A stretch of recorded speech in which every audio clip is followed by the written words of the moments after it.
guys, I'm Mark from Porsche Sport and welcome to week 13 of the Premier League review. If you are new to this series, what we do is we take a look at the Premier League results from the past weekend, we take a look at the Premier League table, and we finish off by looking at the top goal scorers. So here is a list of the Premier League results from the past weekend along with their timestamps in the video. If you want to go to a specific game, just go to the time that's next to the match that you want to hear about and you'll skip out all the other crap. But without further ado, let's get into our first match. We start off with Swansea versus Crystal Palace. The game got its first bit of action in the 19th minute when Crystal Palace took the lead. It came when the ball is flicked on by Christian Benteke and Wilfried Zaha is able to collect. He skips past Neil Taylor and puts the ball underneath Lucas Fabianski. Swansea would equalise in the 36th minute when Gylfi Sigurdsson put the ball in the net from a free kick. It came from a Swansea corner and the ball is cleared, but the ref blows for a free kick from about 20 yards out. The Icelandic international steps up and puts the ball over the wall and back down past Wayne Hennessy. The first half would end 1-1, but by the time the match ended, the match had another 7 goals. The first of those 7 came in the 66th minute and it was the home side Swansea who took the lead. It came when a corner is swung in and is headed on by Fernando Llorente. Johan Cabaye is on the line but he fails to deal with it properly and Leroy Fer is the man on hand to put the ball home. 2 minutes later, Leroy Fer would add another one to his tally as he made it 3-1 to Swansea. It came when a Gylfi Sigurdsson free kick is whipped into the box where it's flicked on by Jordi Amat, and the man again at the back post was Leroy Fer and he was able to convert to get his second and Swansea's third. But in the 75th minute, Crystal Palace would keep the game alive when James Tomkins was able to tap in. It came when Johan Cabaye put a corner in the box which is met by a Scott Dan header and the ball falls to James Tomkins who was able to convert from point blank range. And in the 82nd minute Crystal Palace would equalise and it came from one of the dodgiest deflected goals I have ever witnessed. It came when Wilfried Zaha has the ball on the left from about 40 yards out and he looks to play a cross in, but the ball takes a huge deflection off of Jack Cork and the ball loops over Lucas Fabianski and the game was all tied for the second time. And 2 minutes later, the team that was 3-1 down were 4-3 up when Crystal Palace's big striker Christian Benteke put the away side ahead. It came when the ball was played into Scott Dan who put a header towards goal and luckily for them, Christian Benteke was goal poaching and he was able to strike the ball off of the left post. The ball travelled all the way to the right post and then over the goal line. But don't worry, we still have 2 more goals and the first one came in the 91st minute when earlier substitute Fernando Llorente got on the score sheet. It came when Llorente takes a shot from point blank range which was saved brilliantly from Hennessy. The ball falls to the edge of the area to Sigurdsson who takes a shot that's deflected in via Llorente and the game was all square for the 3rd time. And in the 93rd minute Swansea would take the lead and it was Fernando Llorente who got his 2nd and Swansea's 5th. It came when Sigurdsson's shot is blocked and falls into the path of Llorente who was on hand to tap home. And that's how the game would end. What a match this was. 9 goals in this match, 7 goals in the second half, and 4 of those goals in 11 minutes. Swansea got their first win under their new manager Bob Bradley, and Crystal Palace continued their horrible form this calendar year. And we'll move on to Arsenal versus Bournemouth. Arsenal would take the lead in the 11th minute, but it was Bournemouth who gifted them the goal on a silver platter. It came when Steve Cook tried to play the pass back to his own keeper but it falls short, and of all the people who could collect the ball, it was one that Bournemouth definitely didn't want as Alexis Sanchez collects the ball, slots it low underneath the keeper and put Arsenal 1-0 up. 10 minutes later Bournemouth would have the perfect opportunity to level the scoring as they had a penalty. It came when Callum Wilson got behind the Arsenal defenders and Nacho Monreal nudged him to the ground and the referee pointed to the spot. The man who won the penalty also took it as Callum Wilson stepped up and slotted the penalty home. And how about this for a stat? This was the first goal that Bournemouth have ever scored against Arsenal. We've had a loads of stats over the season, but this one might be my favourite. Arsenal would retake the lead early into the second half and it came from something that I don't think I've ever saw, a Theo Walcott header. It came when Mesut Ozil dinked the ball to the back post and Nacho Monreal gets it back across goal and Theo Walcott was on hand to head home. Arsenal would put the game to bed in the 90th minute when Alexis Sanchez got his 2nd and Arsenal's 3rd. It came when Mesut Ozil played a ball through to Olivier Giroud who then cut the ball back across goal for the Chilean to finish. And that's how the game would finish. In the end Arsenal were too strong for Bournemouth, but Bournemouth put up a good fight and they can leave the Emirates with their heads up. And we'll move on to Liverpool versus Sunderland. First half was pretty dead for this one as Sunderland were happy to sit back and take a point away from Anfield. At one point, I'm pretty sure I saw 10 Sunderland players in the box when Liverpool were attacking. The only bit of action we're talking about isn't a good highlight when Felipe Coutinho was stretched off the pitch. He went to kick the ball and a Sunderland player kicked the ball at the exact same time and his ankle twisted. He was stretched off and he was replaced by Divock Origi, and I'm hoping and I'm praying that this isn't a long-term injury, and I hope to see him back on the pitch in the near future. But back to the goals, and the first one came in the 75th minute when the man who replaced Coutinho, Divock Origi, scored a brilliant solo goal. It came when he had the ball on the left hand side of the area. He held the ball up before playing what looked like a cross into the box, but the ball had so much curl on it that it went past all of the players and the keeper, and the Belgian put Liverpool 1-0 up. In the 91st minute, Liverpool would look to put the game to bed when Sadio Mane was tripped in the box by Didier Ndong and the referee pointed to the spot. James Milner stepped up to take the spot kick. He sent Pickford right as he went left, and that is his 5th goal this season for Liverpool, and all 5 of them have came from the penalty spot. And that is how the game would end. Liverpool deserved winners in the end as they had more possession, more shots and more desire to win. Sunderland knew that they would be lucky to come away with a point, but Liverpool are back on track after being held 0-0 last week, and Sunderland are back to losing ways after 2 consecutive wins. And we move on to Burnley versus Manchester City. First 15 minutes of the game, Manchester City were the worst team out of the 2. They couldn't get into the game and Burnley deservedly took the lead in the 14th minute. It came from a free kick on the halfway line. Nicholas Otamendi headers it, but he can't get it out, and Dean Marney meets the ball with a stunning volley from about 20 yards out, and the ball zips past Claudio Bravo. But Manchester City would equalise in the 36th minute, and it was Sergio Aguero who got the goal. It came when a corner is whipped in and Raheem Sterling is the first to take a shot that goes across the goal line. A few shots later, the ball's pinging around the box and Sergio Aguero finally put the ball in the net.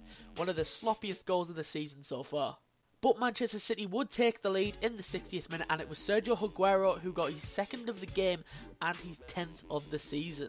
It came when Manchester City wanted penalty following a tackle on Yaya Toure, but the referee is having none of it.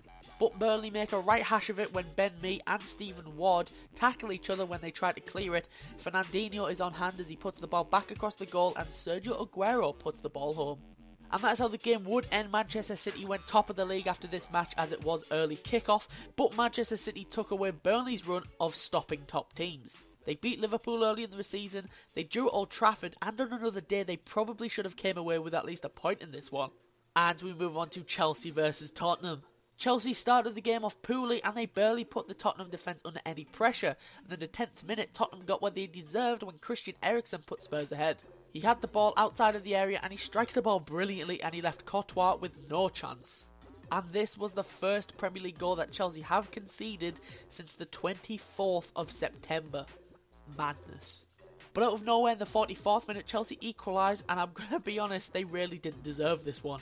It came when Pedro was given too much space on the ball and he curled the ball into the far corner, and there was nothing Hugo Lloris could do about it. And in the 51st minute Chelsea would take the lead, and it was their man reborn Victor Moses who got the goal. It came when Diego Costa picked out Moses, who was unmarked. His shot is deflected off of Jan Vertonghen and the ball was in the back of the net. And that's how the game would end. Tottenham beat them for the first time this season, and in the first 45 minutes, if you told me that Chelsea would win this game, I wouldn't have believed you. Spurs were undoubtedly the better team of the first half, and if Chelsea didn't score that late goal in the first half, I doubt that they would have won. But Chelsea end the weekend where they started, at top of the league, and Tottenham are still sitting in 5th.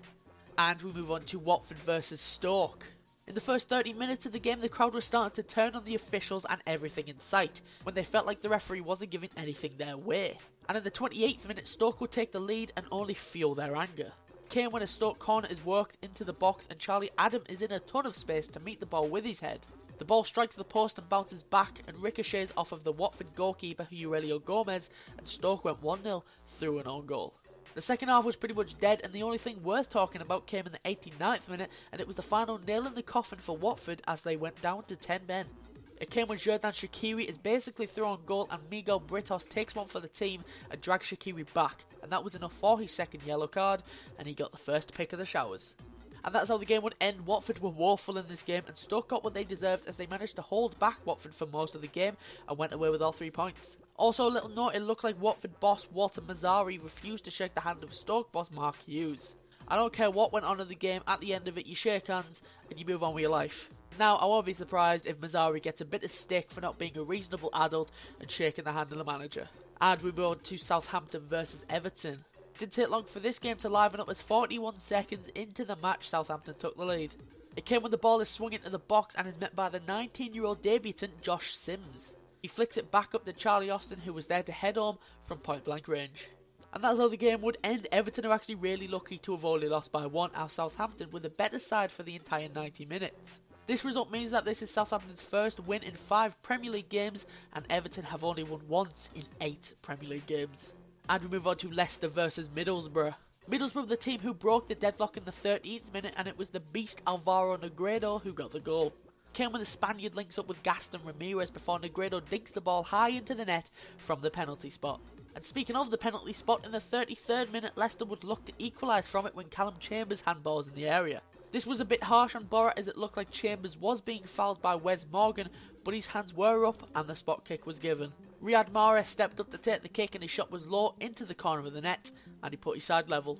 But in the 71st minute, Middlesbrough would take the lead once again, and it was Alvaro Negredo who got the goal once again. It came when Adam Forshaw plays the ball over the top of the Leicester defence and sends Negredo through on goal. The on-loan striker was then able to put the ball underneath the keeper and put the Borough 2-1 up. It looked like it was going to end 2-1, but in the 93rd minute Leicester would get themselves another penalty. It came when Wes Morgan was brought down in the box by Martin Deroon and the referee pointed to the spot. Islam Slimani stepped up to take this one and he buried the penalty into the net. And that's how the game would end. A bit harsh on Borough, as in my opinion they deserved all 3 points, but a point away from the current reigning Premier League champions isn't a bad result for a newly promoted side. And we move on to Manchester United versus West Ham. Only 2 minutes were needed for this one to get a goal, and surprisingly it came when West Ham took the lead. And it was terrible defending from United when a Dimitri Payet free kick is curled into the box and Diafra Sakho was there to head home. The man who was supposed to be marking him, Zlatan Ibrahimovic, nowhere to be seen. But Manchester United would go level in the 21st minute, and it came from the man who basically let West Ham score their goal, Zlatan Ibrahimovic. It came when Paul Pogba played a ball over the top of West Ham, and it is met by the head of the Swede, who was able to convert from 6 yards out. And that's how the game would end. The only other thing worth mentioning was Jose Mourinho got sent to the stands when Paul Pogba got a yellow and he kicked a water bottle. And guess what? I don't care. He's a little child who complains about, oh, Manchester United is so unlucky. You're not unlucky, your team is shit. When you couldn't score against Burnley, you complained about the referees. You had about 30 shots and you couldn't score. That's not the referee's fault, you dope. You're an idiot, Jose, and I hate you. And finally, we've got Hull versus West Brom. First bit of action of the game came in the form of a goal in the 34th minute when West Brom took the lead. It came when Matt Phillips put a corner into the box, and it is met with a header from Gareth McCauley, who rose above the Hull defence and was able to head home.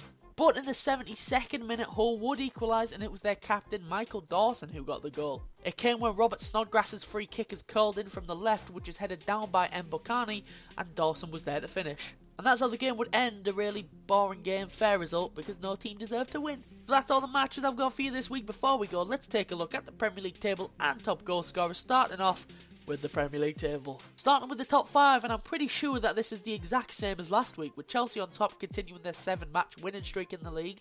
Liverpool are second, keeping their unbeaten streak alive this week. Manchester City are third following this week's win against Burnley. Arsenal are fourth following this week's win against Bournemouth. And Tottenham make up the top 5 following their first loss of the season this week against their London rivals Chelsea. Moving on to the bottom 5, and as you can see, Sunderland are back on the bottom following this week's loss to Liverpool. Swansea are 19th following their 9-goal thriller against Crystal Palace. Hull are 18th with this week's draw to West Brom. Crystal Palace are 17th, being on the losing side of the 9-goal clash with Swansea. And West Ham are 16th following their 1-1 draw at Old Trafford this week. Moving on to the top goal scorers, and as you can see, Diego Costa is still on the top with 10 goals and 4 assists. Sergio Aguero has caught up to him with 10 goals but with 0 assists. Alexis Sanchez has moved up to 3rd with his 2 goals against Bournemouth. Romelu Lukaku is still in the top 5 despite not scoring for a couple of weeks. And Jermaine Defoe makes up the top 5 despite not scoring this week either. So that's all I've got for you this week. If you did enjoy it, be sure to leave a like and subscribe. It means a lot, and I'll be back next Tuesday for the next episode of the Premier League Review. And breathe. But if you want to follow me on Twitter or subscribe to my personal YouTube channel, the links to both are in the description down below, or my channel should be popping onto your screen round about now, and you can even click it on mobile. But anyway, I've been Mark from A Portion of Sport, and I'll see you soon.